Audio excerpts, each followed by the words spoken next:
to the ABCs of Digital Marketing Education.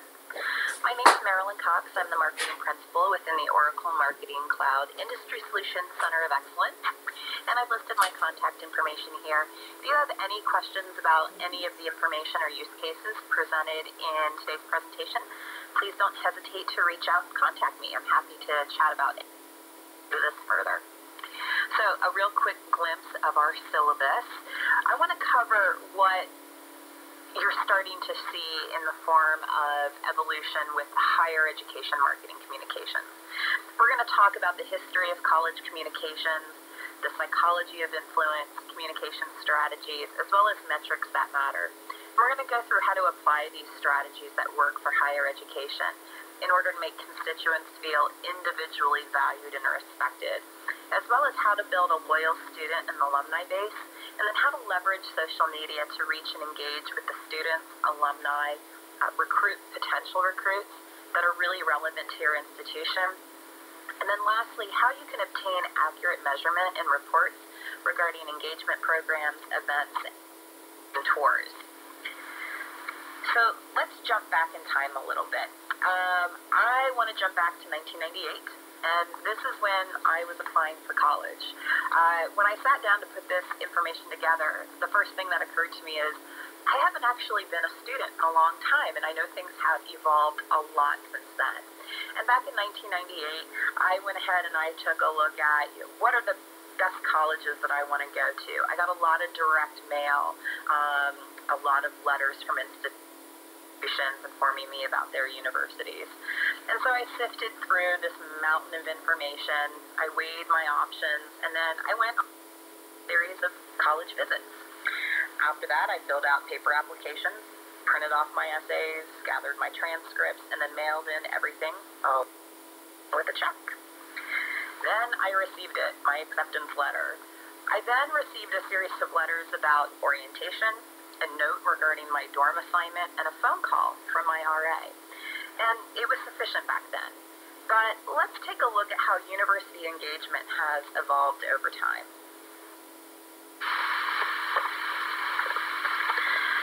So first, let's take a look at research compared then and now. So back then, again, looking at books, letters, and brochures. Today, everything's really done digitally. You have your websites, you have your social networks, you have your friends and your family that's really influencing this. The tours were very different when I was looking at universities. Back then, I would travel to the town, I would probably stay overnight. I would spend the afternoon touring the facility, taking a look at the dorms, maybe sitting through one of the lectures that would be occurring that day, taking a look at what types of activities were available at the university, probably grabbing a meal in the dining hall. And now today, so much of that is actually done virtually, and this actually surprised me quite a bit. But so many students are doing tours virtually, at least to really narrow it down to one or two schools that they're actually interested in visiting in person. And then when you look at the sphere of influence of people that are really impacting decision-making when it comes to university decisions. When I was looking at it, it was really my immediate circle, my very close family, very close friends, probably some teachers that I was interacting with in high school. And then when you look at it now, you have these extended social networks that are really influencing and impacting a student's choice of university. Even the application process has changed. Back then, paper. Today, very much electronic. Student engagement has also changed a lot too. This is one of my favorites. When I was in school, very much feet on the street. People chalking messages on sidewalks was a big thing. Of course, you had the bulletin boards that were littered with flyers. And now today, so much is done through blogging, through social networks, tweets, Facebook posts, Instagram. That's where notifications are occurring. That's where students are in conversations. So universities aren't just facing a change in communication channels. The pressure to demonstrate results is really on the rise, and you need to capture and analyze metrics that matter. You need to better understand engagement programs, events, tour data, and you need to make smarter business decisions based on this information. With tools like marketing automation, you can capture this information, and you can really capture the digital body language and that in-person engagement. And you can begin to demonstrate results. You can identify areas of opportunity, and you can really begin to better engage your audience. And this is an audience that is growing in complexity. A lot of universities are also facing an evolution in audience segmentation. It's not just students and prospective students. Segmentation now looks something like this. You have current students, both individually and student groups, alumni, faculty and staff, parents and friends, which would be donors with a connection, subway alumni, donors without a connection, sports fans, people interested in research, prospective undergraduate students, prospective graduate students, prospective faculty members, news media. With technology like marketing automation, you can really begin to capture this segmentation and reduce the complexity of the communication. Universities also need to develop loyalty. It's what drives new student interest, current student engagement, which of course drives increased academic performance and graduation rates, and increased contributions from alumni. And this loyalty can be driven by a one-to-one relationship to effectively engage with these segments. And beyond that, communications need to deepen segmentation and really focus on the individual. By using marketing automation, you can actually deliver that personalized content to that individual and then understand and manage their preferences and define metrics that will guide your institution's discussions around loyalty. Student recruitment and alumni fundraising campaigns really need to reach the individual, and they need to contain sentiment, and that's a challenge to do with a batch and blast mentality. Campaigns and content creation need to be relevant, they need to promote the university brand, and honestly, they need to be automated. So let's take a look at a couple of case studies. Indiana University engages its students in content creation. So every day students are uploading proposed blogs to the university content management system. The content director logs into the system, reviews and edits blogs for branding, grammar, and then can publish the blogs. And the University of Indiana has generated hundreds of posts in the voice of the student every year and with very little work. When I spoke with a student at St. Joe's, she actually explained that content is driven by both students and faculty there. So she said at St. Joe's, I would say it's about 60% of the faculty and 40% of the students, but the student-generated content is by far more effective.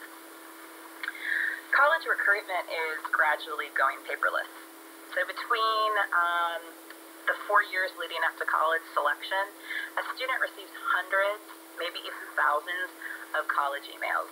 And this presents a challenge to recruiting universities because they only have a subject line to grab a student's attention. Some schools still rely on obscure subject lines like ABC College is the best. And some are a little creepy if you're using an individual's first name in the subject line, like Maryland, ABC College needs you. But somewhere in between those lies a creative opportunity for an attention-getting subject line. The goal of these recruitment emails should also shift from the hard sell, which is apply now, to a more nurture-centric message. It should encourage prospective students to visit the website or engage with a social account. And the digital body language of an individual should determine which communications they receive. Marketing automation can actually help capture this digital body language and automate that nurturing, recruiting, and those fun communications. Colleges now encourage prospective and current students to follow their Twitter pages.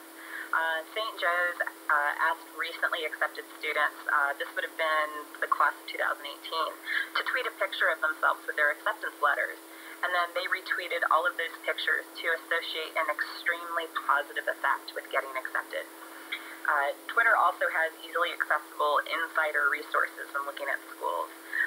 So if you look at SJU Probs or at SJU BE Tech, these Twitter accounts give you the inside scoop on what you can really expect when you go to a particular school. So as one student explained, I knew exactly how bad the cafeteria food would be before I even tried it. Finding resources like these are probably the most valuable digital tool for students when making ultimate decisions. Also, in the instance of St. Joe's, every semester for one day, the @SJU Twitter account is taken over by current students who answer any questions that prospective undergrads would have regarding the school. At some schools, if you tweet the dining hall about wanting a certain dish or certain ice cream, they'll even have it the next day. So social media tools can capture social engagement and enter a student, a parent, alumni, or donor into an appropriate communication channel, delivering relevant content and information. Many universities are also posting pictures of pretty spots on campus, exciting school events, and admission open houses. SJU benefited hugely because as part of their summer freshman orientation program, they have this black light dance party with glow paint and a great DJ. A lot of the incoming freshmen look at these photos and videos during this dance, and their high school friends see it, and these posts went so far as to comment that St. Joe's looks like a lot of fun. So this is a great advertising tool for SJU because they aren't even the ones posting these videos. The students are actually the ones that are doing it. Video is, of course, huge and is going to continue to grow. Video is a great way to demonstrate student life, and thanks to marketing automation, now more than ever, it's really easy to track engagement with video and deliver relevant communications based on this engagement. A lot of universities use social media as a platform to facilitate community development and engagement. This is a great medium for people to ask questions about moving in, getting class schedules, and some people even meet their roommates through the group. As one student told me, our UMBC freshman class had a Facebook group. So during the summer, we communicated with each other. We talked about books, what classes people were taking, professors. We even had older students give us advice about UMBC. But as with all digital channels, they're only as good as the content delivered. When I spoke with one student at McGill University, he said, they mostly post about research being conducted at the university and sometimes classroom changes. I don't really engage with them on social media. If they mentioned who was coming to speak every so often, I'd be interested and engaging. For example, the Queen's Canadian emissary came and spoke, but no one knew she was coming until after she had spoken, and we all wish we had known. So there are a lot of universities out there that are leveraging this. Institutions like Harvard, DeVry, NIU, Kaplan, Ashworth, Herzing are using these tactics combined with marketing automation to really grow enrollment, to increase retention and graduation rates, and to expand fundraising and promote greater engagement. So here are some final takeaways. It's really important to take a multi-channel marketing approach to your communication strategy. You need to incorporate all channels like web, social, video, email, and personal communication into the student journey. You need to segment and target your communications. Take a great best practice from IU and make sure that you crowdsource relevant content. Capture that digital engagement. Make sure that you understand what people are interested in, what they're paying attention to, where they're engaging. And then make sure that you automate the process moving forward. And of course, you want to make sure that you unify tactics. Bring all of these takeaways together to match communications with interests and preferences, because this will ultimately enhance the student experience, increase loyalty, really drive contributions, and of course, drive enrollment. And again, as I mentioned earlier, if you have any questions, please feel free to reach out. I am happy to chat further. Thank you.